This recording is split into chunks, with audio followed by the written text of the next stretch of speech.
안녕하세요, 도우너 김실장입니다. 이번 영상은 예고해드린 대로 왜 소비자는 시공력과 책임감을 갖추지 못한 그런 인테리어 업체와 계약을 하는가, 이거에 대해서 알려드릴 건데요. 이번 영상이 처음이신 분은 전 영상부터 보시고 나서 이번 영상을 확인을 하셔야지만 인테리어 시장에 대해서 제가 전반적으로 알려드린 내용에 대해서 이해를 하실 수 있습니다. 그러므로 이번 영상이 처음이신 분은 전편을 보시고 이번 영상을 보시기를 추천드립니다. 그럼 바로 본론으로 들어가서 왜 도대체 소비자는 시공능력과 책임감을 갖추지 못한 인테리어 업체와 계약을 하고 공사를 진행하는 걸까요? 이걸 거꾸로 생각해 보자면은 소비자는 인테리어 업체의 그 시공능력과 책임감이 아닌 영업능력에 따라서 판단하기 때문입니다. 소비자 입장에서는 당연한 거예요.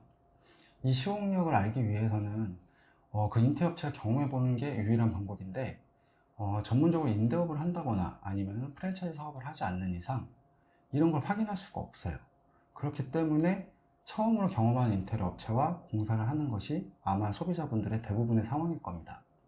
그러므로 온전히 업체가 제공하는 이런 포트폴리오, 그리고 인테리어 상담을 진행하는 그 업체의 실장님이나 과장님의 언변과 첫인상, 혹은 번듯한 인테리어 사무실, 이런 영업 능력을 바탕으로 업체가 제시하는 견적을 비교하여 선택할 수밖에 없어요. 제가 전에 올린 영상에서도 언급한 적이 있는데요. 포트폴리오가 시공력이라고 생각하시는 분들이 계실 수도 있는데요. 이 포트폴리오 허점을 이용해서 악용하는 인테리어 업체들이 생각보다 많이 있습니다. 자, 사진 한번 보여드릴게요. 제가 포트폴리오라고 방금 전 보여드린 12개의 이미지 컷인데요. 여기서 제가 직접 공사한 포트폴리오는 몇 개나 될까요? 정답은 딱 절반이 6개밖에 안 됩니다. 이런 식으로 여기저기서 자료를 끌고 모아서 그리고 그 자료를 짜집게 해서 자신이 공사한 것처럼 소개하는 진짜 최악인 업체들이 실제로 있습니다. 이런 자료를 모으는 건 정말 1도 아니니까요. 그리고 또 한 가지 포트폴리오의 허점이 있는데요. 이거 역시 제 경험담으로 말씀을 한번 드려보겠습니다. 제가 프랜차이즈 공사를 한 적이 있었는데요. 이 프랜차이즈 업체에서 저한테 연락이 어느 날 왔어요. 제가 공사한 지점이 아닌 다른 지점에서 AS 요청이 왔으니 가서 한번 보고 나서 견적을 내달라, 이렇게 연락이 한번 왔었습니다. 그래서 저는 그 현장을 가보기 위해서 검색을 해보니까 딱 예쁜 사진들이 나열이 되어 있더라고요. 공사도 아무런 문제가 없는 것처럼. 그리고 나서 현장에 방문을 했습니다. 그리고 점주님과 얘기를 해보니까 이거는 뭐 난리도 아니었습니다. 건물 외벽을 방부목으로 마감하였는데 휘어져서 밴딩이 나 있고 심지어 하지와 분리되어 언제 떨어져도 이상하지 않을 정도로 위험했습니다. 이보다 더 심각한 것은 주방이 수도 설비 하자로 인하여 주방에서 밖으로 물이 새어나오고 있는 상황이었습니다. 오랜 시간이 지나면서 조금씩 물이 새어나오는 것으로 봐서는 급수가 아닌 배수 문제의 확률이 큰 것으로 예상되는데, 이건 누수 탐지를 찾을 수도 없기 때문에 부분이 아닌 배관이 지나간 곳을 예상해서 주방 바닥재와 바닥을 배관이 묻힌 높이만큼 깐 다음에 그 다음에 설비를 다시 해야 합니다. 그리고 다시 타일 시공해야겠죠. 거기다가 물이 새어나오면서 썩은 가벽과 가구 역시 다시 시공을 해야 하고요. 운이 좋아 초기에 철거한 곳에서 원인을 찾으면 그나마 일이 줄어들지만, 그래도 각 공정을 다 진행하려면 최소한 5일은 영업을 할 수 없는 전주님의 피해는 막대하겠죠. 문제는 이렇게 공사를 한 인테리어 업체는 이미 잠수를 탄 지 오래고요. 점주님께 얘기를 들어보니까 프랜차이즈 업체와 시공업체와 계약을 할 때 시공업체 쪽에서 텀이 낮은 금액을 제시를 했고 그걸로 계약을 했다고 하더라고요. 프랜차이즈 업체 입장에서는 당연히 더 많은 마진을 남기니까 이 업체와 계약을 했던 거고요. 그런데 프랜차이즈 업체와 인테리어 업체 둘의 잘못으로 인하여 왜 그 피해를 점주님이 고스란히 받아야 할까요? 제가 다음 기회에 이 프랜차이즈 인테리어 시장에 대한 얘기를 집중적으로 따로 제작할 것이기 때문에 프랜차이즈에 대한 얘기는 일단 넘어가고 오늘의 주제에 대해 이어가 보도록 하겠습니다. 물론 업체가 제공하는 포트폴리오를 보시고 이 업체가 어떤 디자인을 주로 하는지 참고는 하실 수 있습니다. 그러나 결론적으로 제가 경험해서 말씀드린 것처럼 포트폴리오에는 인테리어 업체가 보여주고 싶은 부분에 완성된 디자인만 있지 그 과정과 내부적인 결과는 담겨 있지 않습니다. 그렇기 때문에 포트폴리오는 인테리어 업체의 시공력을 전부 보일 수 없다는 뜻이에요. 결국 소비자는 가장 중요한 그 업체의 시공력을 알려면은 경험을 하는 방법밖에 없다라는 거죠. 물론 영업과 홍보도 시공능력만큼 중요한 요소예요. 어쨌든 공사를 따야지만 공사를 하고 돈을 벌 수 있기 때문이죠. 여기저기 온라인에서 맛집이라고 홍보하는 곳에 갔다가 정작 음식은 맛이 없는 경우를 대부분 경험해 보셨을 거예요. 음식점은 일단 음식이 맛있어야 하는 거 아닌가요? 마찬가지로 인테리어 업체는 시공력이 먼저 밑바탕에 깔리고 그리고 나서 영업이나 홍보를 해야 하는데, 영상 초반에 언급했다시피 대부분의 소비자들은 많은 인테리어 경험을 해볼 수 없기 때문에 소비자가 원하는 퀄리티로 완공이 될지 알 수 없는 상황에서 업체의 영업 능력인 포트폴리오, 그리고 미팅을 진행하는 실장님의 이미지, 그리고 견적을 비교하여 판단할 수밖에 없는 것이죠. 그럼 여기서 또 중요한 포인트가 나옵니다. 바로 견적이죠. 일반 소비자분들은 이 인테리어 견적이 합리적인 건지 비싼 건지 싼 건지 알 수가 없어요. 제가 전에 올린 영상에 인테리어 업체 견적 받는 방법을 올린 적이 있는데요, 그 중에 내용이 각 공정의 상세 내역이 나와 있는 견적서를 제공하는 업체를 선택하라고 말씀을 드린 적이 있습니다. 그런데 제가 반대로 소비자가 되어보니 이 얘기는 반은 맞고 반은 틀렸다는 것을 깨달았습니다.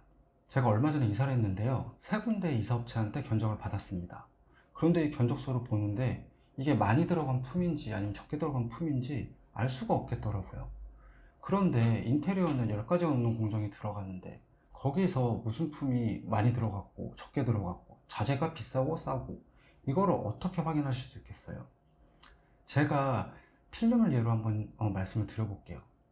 만약에 어떤 인터업체에서 견적을 받았는데 거기에 필름이 어떤 업체는 4품이 들어가 있고 어떤 업체는 2품이 들어가 있습니다.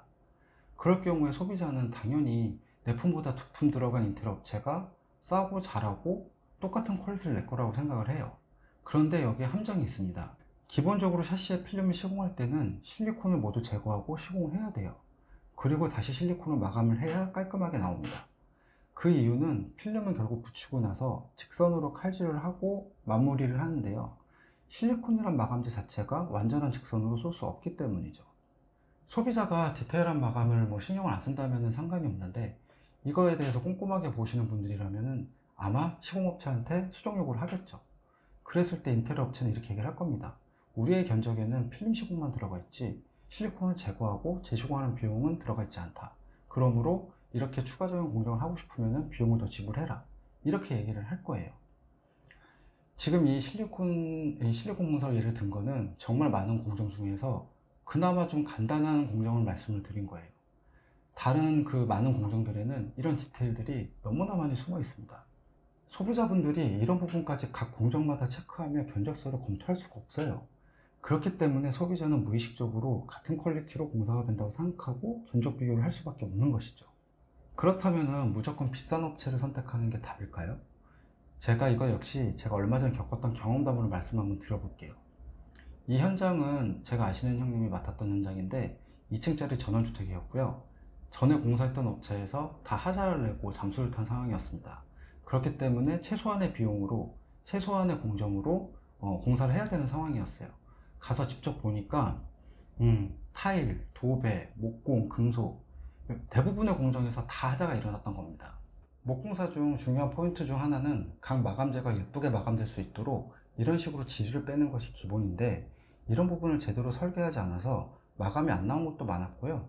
도배는 뜨고 이음새는 탈락한 부분도 있고, 제일 심각한 것은 거실 바닥을 전부 타일로 시공했는데 어떤 기술자가 시공했는지 바닥 타일이 전부 데코복고가 심해서 걸으면서 단차가 느껴질 정도였습니다. 발코니 난간대도 엉망이고 한마디로 시공력이 전혀 없는 업체였습니다. 그렇다고 법적인 조치를 취하기도 어려워요. 어쨌든 퀄리티가 떨어졌지만 공사가 완공됐기 때문에 형사고발을 하더라도 사기죄가 성립하기가 힘들기 때문입니다. 그런데 더 심각한 것은 공사 면적이 전체 다 합치면 60평 정도 되는데 철거와 외부 공사는 소비자가 직접 진행하시고 내부만 공사하는데도 내부 구조 변경도 없이 샤시만 비싼 브랜드 쓰고 특별한 마감재를 쓴 것도 없는데 2억 2천에 계약을 하셨다는 겁니다. 제가 계산해 봤을 때 변수를 고려하여 실공사비를 최대치로 잡아봤자 1억 2천이면 충분한 공사입니다. 이렇게 비싼 견적을 넣고 그리고 공사는 다 개판을 쳐놓고 그러고 나서 추가 공사비까지 나오게 만든 거죠. 제가 하도 궁금해서 형님한테 여쭤봤어요. 도대체 어떤 인테리어 업체를 컨택을 했고 또 어떤 방식으로 했길래 이렇게 공사가 됐냐. 일단 브랜드는 차마 공개 드릴 수는 없지만 온라인에서 인테리어 중개 플랫폼을 통해 컨택하게 됐는데, 인테리어 실장이 말하는 것도 너무 자신감이 있었고, 또한 인테리어를 싸게 하려고 했다가 피해본 사례를 주위에서나 온라인상에서도 너무나 많이 들었기 때문에 자신은 견적이 비싼 만큼 그 결과물에 대하여 만족할 것이라고 생각을 했다는 것이었습니다. 이 의뢰인께서 멍청하고 바보라서 당하셨을까요? 아닙니다. 누구라도 당할 수가 있어요. 제가 지금 세 가지 예시를 설명을 드렸는데 이 세 가지 중에 공통점은 딱 하나입니다. 그건 바로 정작 가장 중요한 그 업체의 시공력이나 책임감을 확인하지 않았다는 것이에요. 거기다가 업체가 제시한 견적이 싼 건지 비싼 건지도 알 수가 없으니 인테리어 업체의 영업력에 따라 선택할 수밖에 없었기 때문입니다. 그럼 이제 문제는 간단했습니다. 소비자는 인테리어 업체의 시공력과 책임감을 파악한 후에 그 다음에 디자인이나 견적을 비교해야 된다는 거죠. 이제 다음 영상부터는 인테리어 시장에서 이 인테리어 업체 시공력이 어떻게 형성되고 견적은 또 어떻게 형성되는지 이 두 가지를 여러분들이 아신다면 성공적인 인테리어에 훨씬 더 가까워질 수 있습니다. 다음 영상은 이 시공력에 대해서 말씀을 드릴 거고요. 최대한 빠르게 영상을 찍어서 올리도록 하겠습니다. 시리즈물이기 때문에 제가 어떻게든 해서 최대한 빠르게 이 시리즈를 끝낼 거거든요. 그럼 끝까지 시청해주신 시청자 여러분, 구독자 여러분 감사드리고요. 이상 도우너 김실장이었습니다. 감사합니다.